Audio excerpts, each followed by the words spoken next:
Hello everybody, in today's video we are going to continue with our series on the history of Islam, and we are going to talk about the Abbasid Caliphate, al-Abbasiyya, how they call themselves, the ones that took over after the Umayyad Caliphate that we just discussed in our previous video.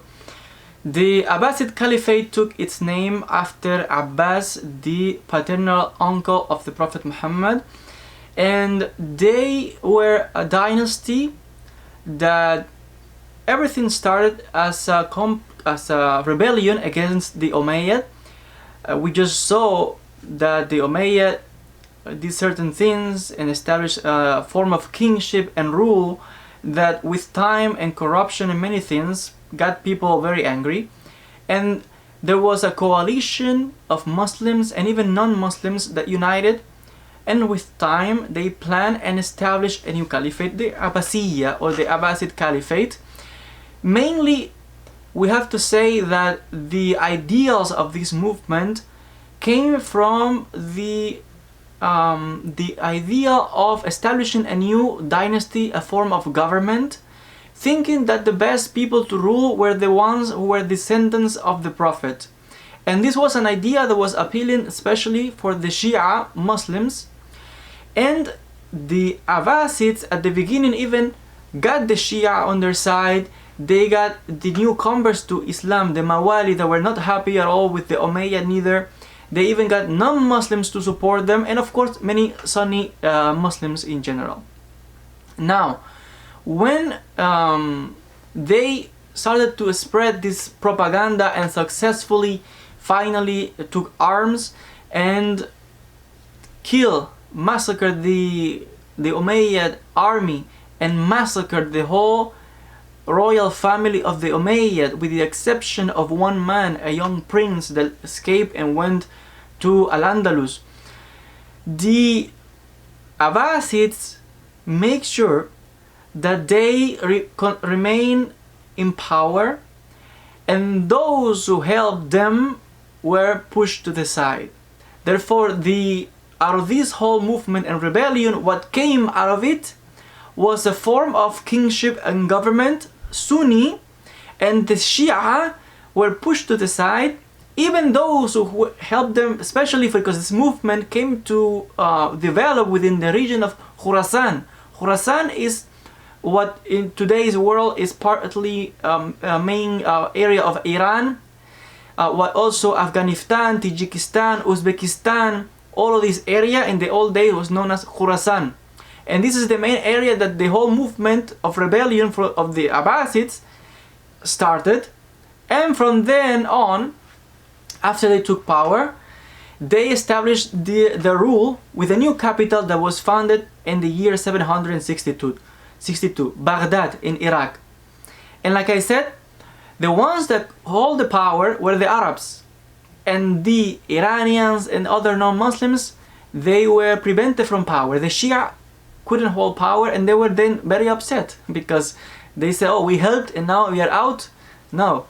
So in this case, we have to say that the Abbasids were not different from the Umayyad, meaning that all of these that they claim from piousness and showing egalitarian and all these things, it didn't come to be, because even though they claim that they wanted to establish a form of government to unite the whole ummah and everybody will be equal and stop this from kingship and rule, like all this extravagance and gold and luxuries, it actually all that they preach didn't come to be. They continue with, like the Umayyads, with a system of government, of rule, that was based on kingship, meaning you have someone who is the caliph and who's going to be the next after the caliph. In the case of the Abbasids, like the Umayyads, was the son or someone else that took power in a rebellion or something. It was not like the best man, no. It was a form of kingship, rule. So in this case, they kind of didn't fulfill what they pledged.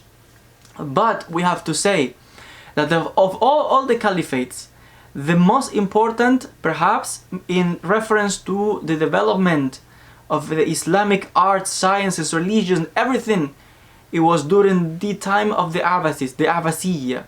During the time of the Abbasids, all the roots that were there during the Umayyad, all of these seeds sprout, flourish during the Abbasids.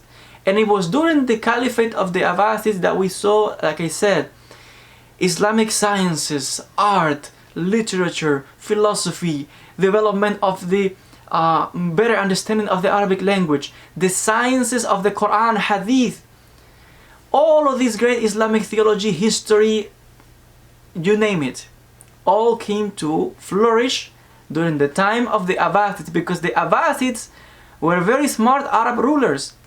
They patronate, they gave money and supported those artists and brilliant minds and scientists and philosophers, and they used this knowledge to boost their image of a great and awesome dynasty of very pious men. Even that's why the rulers took such names as al-Mansur, the victorious, or al-Rashid, and many other names, to show their piousness, their greatness, to show how they were true believers, and look how much we have done for Islam. And indeed, they did many great things like never before.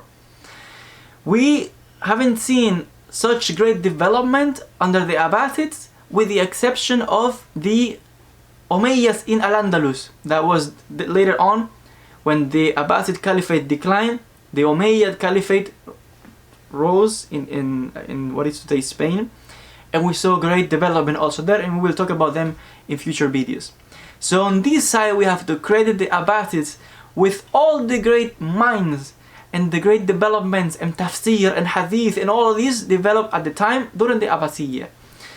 Also, we have to say that the empire was very strong, and even they allow non-Muslims like Christians and Jews and Zoroastrians and Sabians to remain under their dominion, to keep their faith, their religion.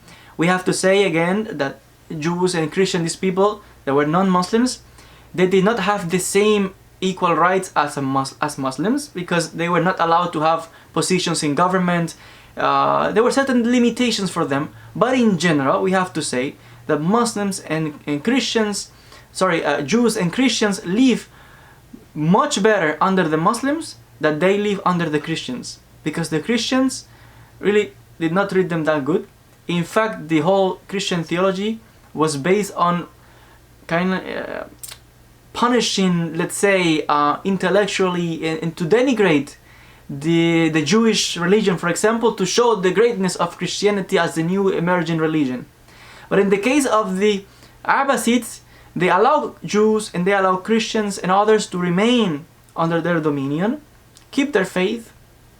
Even they allow them certain autonomy of rule. We have at the time great development, the flourishing of also the great Jewish thinkers and rabbis and great academic schools where they studied the Talmud and the Torah and all of these sciences, because we have to say that Jews and Christians also meaning that they help work together side by side with Jewish philosophers and scientists, and did many translation of all the Greek knowledge of philosophy, science, medicine. All of these books were translated into Arabic with the help not only of Muslims but also Jews and Christians, because technically no, for sure, their culture was also Arabic. The Jews also spoke Arabic. They didn't speak Hebrew, only Hebrew and for praying at the synagogue. The same with the Christians, they didn't speak Aramaic anymore, they spoke Arabic, and their culture was Arabic. So they worked together with the Muslims, and we saw great development in scientists and doctors and philosophers, and we have great personalities. For example, the great philosopher and great rabbi Sa'adiyya or Sa'id Gaon, who was born in Egypt, but later on he moved to Baghdad, and he was the head of the Academy of the Jews in Baghdad, and we saw great development in sciences there. He was the greatest of the Jewish thinkers at the time, until the coming of another great Jewish thinker, Maimonides, who was also born in another Muslim empire in al-Andalus. Maimonides, Musa ibn Maimun, how they call it, who also, we saw the flourishing of many great Christian thinkers and philosophers and mathematicians. So we have to say that at the time of the Abbasid Caliphate, Islam flourished like never before. And there we saw really the working together of people from different faiths, but all monotheistic people believing in the same God, different paths, different ways, but the same God. And from previous revelations, from the Torah and the Injil and all these things. Now, like any human form of government, the Abbasids, like the Umayyads, also had their problems. And with time, we saw that corruption, political problems, divisions, struggles also continued to appear and happen, that the Abbasid Caliphate started to crack, split into certain factions, indeed before their end in the 13th century when the Hulay Khan, the Mongols, they took over. Before that, we have to say that the Abbasid Caliphate was already split in small forms of government and territorial divisions, certain rulers and governors. The same like happened in al-andalus, that before the great defeat, they split themselves.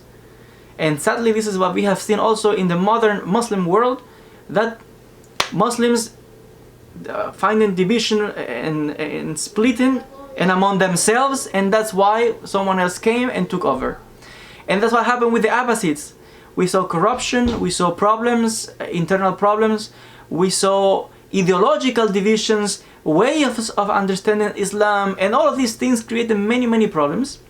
And finally it came to an end in the year 1253 when the Mongols finally took over, and it was the end of the Abbasid Caliphate, the Al-Abbasiyya. But the Abbasids did great things, great and many important things like never before, like I said, in all the history, all the flourishing happened at that time. But also they have a bad side, and it came to an end. But it lasted for almost 500 years, like any other caliphate, for almost 500 years.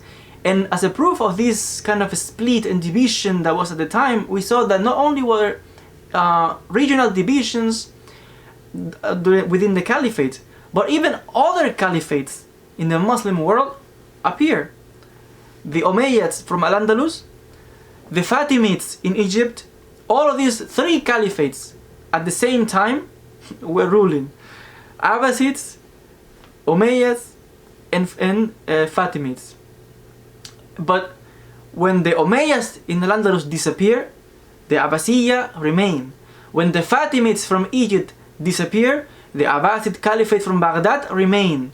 And there was the last caliphate that was wiped out with the Mongols when they took over. And of course later on we have the Ottoman Empire that they claim to be also a caliphate, but it's not really, we cannot really compare the Ottomans with the great Islamic and Arabic caliphates that we all know about. Regarding the Fatimids and regarding the Umayyads from al-Andalus, we will also talk about them in future videos. I want to thank you so much for your attention. As always, don't forget to subscribe to the channel. You can find me also in social media, Facebook, Twitter, Instagram, or you just simply can visit my website, yoelbenhabib.com, and you can send me questions, anything you want to know about history, and not only Islamic history, the history of the monotheistic religions in general, because at the university I'm also specializing in the monotheistic religions, so we have to know about the history of Judaism, Christianity, Islam, and history in general, and religious studies also, a comprehensive study of also mysticism, Sufism, Kabbalah, many topics. Historians, we have to know all these things in general. So thank you so much for your attention, and we'll see each other in the next video.